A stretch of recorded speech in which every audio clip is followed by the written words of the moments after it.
শুভ সকাল বন্ধুরা। গতকালের ভিডিওতে তোমরা দেখেছিলে আমাদের ব্যাসপুর শিব মন্দির, আর সেখান থেকে আমরা কিন্তু গেছিলাম পাতালেশ্বর শিব মন্দির। আর এই পাতালেশ্বর মন্দির হচ্ছে এই শিবরাত্রি উপলক্ষে খুব সুন্দরভাবে সাজায়, আর প্রত্যেক বছরে অনেক অনুষ্ঠান হয় আর সুন্দর করে সাজায়, আর অনেক আলোকসজ্জায় পাতালেশ্বর বাবা শিব মন্দির কিন্তু সেজে ওঠে।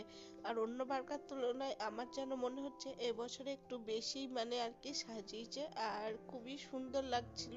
এটা হচ্ছে মেন গেট, আর এখানেও দেখো একটা বাবা মহাদেব রয়েছে। তো এখানটা একটা খুব সুন্দর লাইটিং দিয়েছে, বেশ ভালো লাগছে। চারিদিকে আলো আর আলো, আর এত লোকজনের ভিড়, এমন কোনো লোক নেই। বহরমপুরে তো যায় না, তারপরেও কিন্তু বাইরে থেকেও অনেক অনেক লোকজন কিন্তু আসছে এই মন্দির দেখতে। আর এই মন্দিরটা তো এখন কিন্তু ফেসবুক খুললেই এই পাতালেশ্বর শিব মন্দির আর কি দেখাচ্ছে।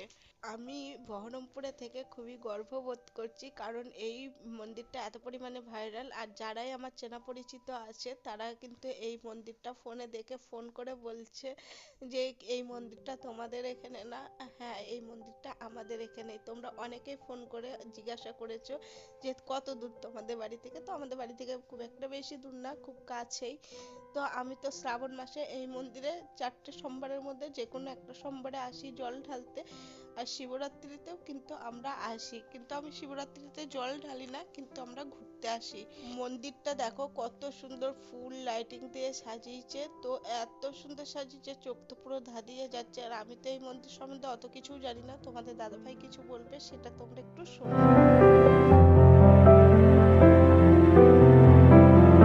17 শতকে ভাগীরথী নদী বহরমপুর অঞ্চলে তার গতিপথ পরিবর্তন করার সময় কাশিমবাজারের পাশ দিয়ে ফরাসডাঙ্গা পর্যন্ত গড়ে উঠেছিল কাটিগঙ্গা, অর্থাৎ ভাগীরথী নদীর বিচ্ছিন্ন অংশ বা ছোট খাল।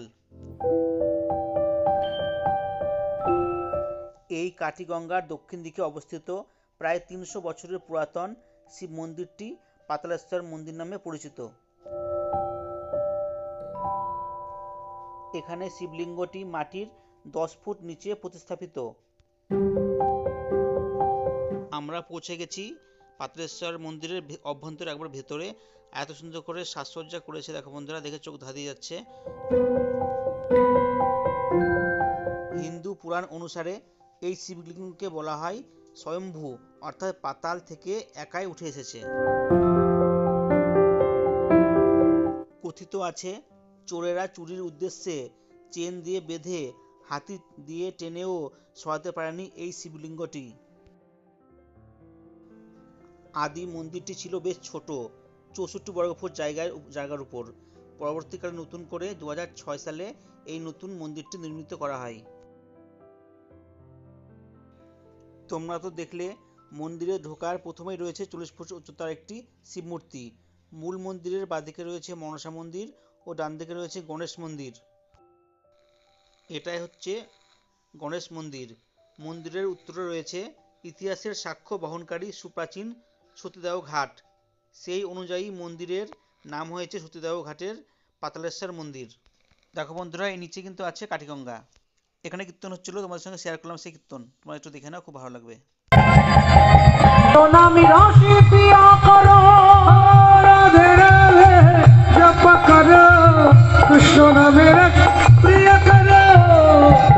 রাধে জপ করো, কৃষ্ণ নামের প্রিয়া করো। মূল কথায় আসবো, তবে তোমার সঙ্গে শেয়ার করে একটা জিনিস। তো এখানে নতুন করেছে এবছরে, হচ্ছে 12টা জ্যোতির্লিঙ্গ এখানটায় সুন্দর করে সাজিয়েছে, আর দর্শকরা দেখছে, খুব ভালো লাগছে। তো আমি দেখলাম, প্রত্যেকটা তোমার সঙ্গে শেয়ার করছি, তোমরা দেখো। আর তার সঙ্গে ঘটনাটা আমি বলি। সতীদাহ এর অর্থ হলো মৃত স্বামীর সাথে স্ত্রীর সহমরণে ধর্মীয় বাধ্যবাধকতা, এবং এই নৃশংস অনুষ্ঠান হতো প্রকাশ্য স্থানে, সকলের চোখের সামনে। রাজা রামমোহন রায় যখন 1803 সালে ইস্ট ইন্ডিয়া কোম্পানির চাকরি নিয়ে মুর্শিদাবাদে আসেন, তখন কাশিমবাজারে সতীদাহ ঘাটে এই ধরনের অমানবিক দৃশ্য দেখে সতীদাহ প্রথা নিবারণের জন্য আন্দোলন শুরু করেন।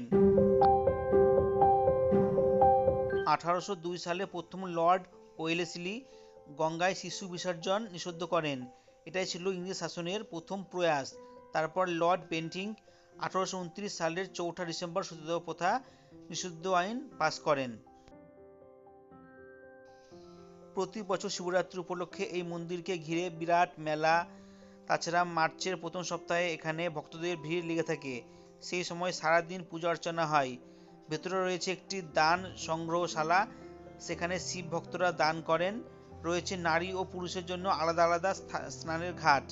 মন্দিরের ভেতরে বড় বড় কয়েকটি অশ্বত্থ গাছ ও বটগাছ রয়েছে, তার নিচেও পূজা অর্চনা করা হয়। তো বন্ধুরা, এইটুকু আমি জানি, এটুকু বললাম। তো এবার আমরা চলো, মন্দির দেখা ঠাকুর দেখা সব কমপ্লিট হয়ে গেছে। এবার আমরা একটু মেলায় যাব, তো সেখানে ঘুরি। তো চলো বন্ধুরা। তোমাদের দাদা ভাইয়ের যতটুকু জানা ছিল সেটাই আর কি তোমাদের সাথে শেয়ার করলো। তারপরে কিন্তু ঠাকুর দেখার পরে আমরা চলে এসেছি এখানে একটা ছোট্ট করে মেলা বসে, সেই মেলায় ঘুরবো।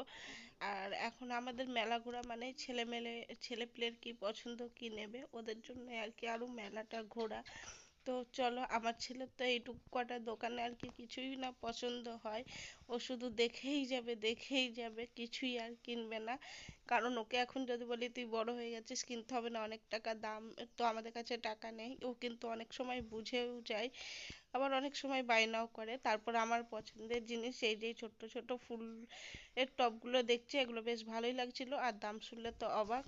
তো ওগুলো নিয়েছিল হচ্ছে 20 টাকা করে, তো আমি দুটো নিয়ে নিলাম, আরও নেওয়ার ইচ্ছা ছিল, তো কেমন লাগবে না লাগবে সেই কারণে বেশি নিইনি। তো নিয়ে আসার পরে বাড়িতে এসে দেখছি বেশ ভালোই লাগছে, তো আমি দুটো পিঙ্ক কালারের আর কি নিয়েছিলাম। তারপরে এই যে এই দোকানে চলে এসেছি, তোমাদের দাদাভাই বাবুকে রাগানোর জন্য বলছে এইটা নিবি, ও বলছে আমি কি অতটাও বাচ্চা যে আমি এইগুলো নিব, ওগুলো তো একদম বাচ্চাদের খেলনা। তো দেখা টাকা কমপ্লিট, আর এখানে দেখো বসে আর কি সব আইসক্রিম খাচ্ছে। তো এদের আইসক্রিমটা খাওয়া হয়ে গেলে আর কি আমরা এখান থেকে বেরিয়ে যাব, যেহেতু বাবুর পড়া থাকে সেই কারণে।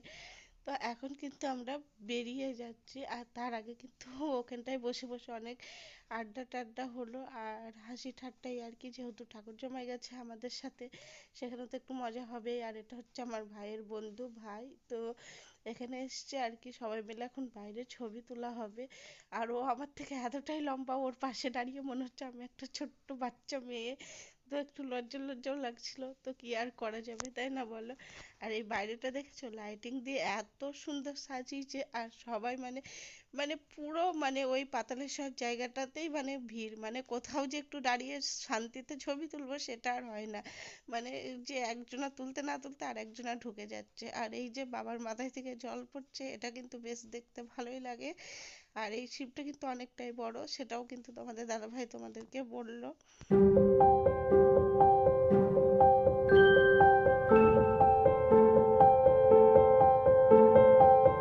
হর হর মহাদেব, সবাইকে ভালো রেখো, সুস্থ রেখো। তো আমরা এখান থেকে বেরিয়ে যাব। তো ছেলে যেহেতু পড়া আছে রাতে 8টার সময়তে, সেই জন্য আমরা রাত্রি বেরিয়ে যাচ্ছি এখান থেকে। আর এখানে বিক্রি হচ্ছিল উড়ন্ত বেলুনগুলো, দেখে খুব, গ্যাস বেলুন, যা হোক, দেখে খুব ভালো লাগলো, তোমার সঙ্গে একটু শেয়ার করলাম। তো চলো, এখান থেকে বেরিয়ে যাব। ছেলেকে আমরা রাখবো হচ্ছে টিউশনে, সেখান থেকে আমরা একটু গঙ্গাধারে যাব। যেহেতু আমার শালাবাবু আর তার বন্ধু এসেছে, তাদেরকে নিয়ে একটু ঘোরার জন্য যাচ্ছি। আর রাস্তা দেখছি খুব সুন্দর লাইটিং। আমরা চলে এসেছি, এটা হচ্ছে খাগড়া নতুন বাজারের গঙ্গাধারের দিকে এটা। তো এখানে সুন্দর একটা অনুষ্ঠান হচ্ছিল, আমরা এমনি গেলাম, তো দেখছি ওখানটা একটা ড্যান্সের প্রোগ্রাম হচ্ছে, তো তোমার সঙ্গে সেটা শেয়ার করব। আর এখানে খুব সুন্দর করে লাইটিং দিয়ে সাজানো হয়েছে। এখানে দেখছি অনেক লোকজন আছে, সঙ্গে একটা অনুষ্ঠান হচ্ছে, মানে ড্যান্স প্রোগ্রাম হচ্ছে, কিন্তু এখানে যেহেতু মিউজিকগুলো দেওয়া যাবে না, গানগুলো, সেই জন্য আমি আর পুরো মানে ভিডিওটাই মিউট করে রাখলাম। আর এখানে সুন্দর করে দেখো ঠাকুরের মূর্তিটা সাজিয়েছে, দুদিকে দুটো হাতি আর একটা মাঝখানে শিবলিঙ্গ আছে। আর এই মেন মন্দির হচ্ছে গঙ্গাধারে এইটা, এখানেই মেন মানে শিব ঠাকুরটা আছে। আর এই শিব ঠাকুরটা উপলক্ষে এখানে শিবরাত্রি পুজো হয়, আর পুরো এলাকাটাই সুন্দর করে সাজিয়েছে। তো চলো বন্ধুরা, তোমরা দেখে নাও, খুব ভালো লাগবে।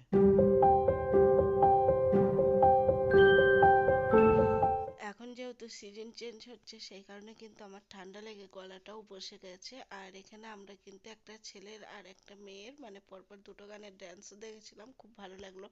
আর সব থেকে বড় কথা হচ্ছে এই যে এখানে চেয়ার পেতে দিয়েছে, বসাটাও আর কি সুবিধা, সেই কারণে একটুখানি বসেও ছিলাম। তো দেখলাম, তারপরে ভাইয়ের বন্ধু হচ্ছে চলো দিদি, তো আর দেখবো না, তো সেই কারণে আবার ওদেরকে নিয়ে বাড়ি আসলাম। আবার যেহেতু বাবুর পড়তে দিয়ে এসছে, আবার বাবুকে আনতেও যেতে হবে, সেই কারণে। আর মানে এই গাছগুলো লাইটিং দিয়ে সাজিয়েছে, বেশ কিন্তু ভালো লাগছিল বন্ধুরা। আর ভিডিওটা আর বেশি বড় করছি না। আর আমাদের এখানে মানে এই পাতালেশ্বর শিব মন্দির তোমাদের কেমন লাগলো, তার কিছু অজানা রহস্য তোমাদের সাথে শেয়ার করলো, তো অবশ্যই কিন্তু কমেন্টে জানাবে। আর যারা যারা দেখতে চাও, এবছরে আসতে পারলে না, পরের বছরে কিন্তু অবশ্যই চলে এসো পাতালেশ্বর মন্দির দেখতে।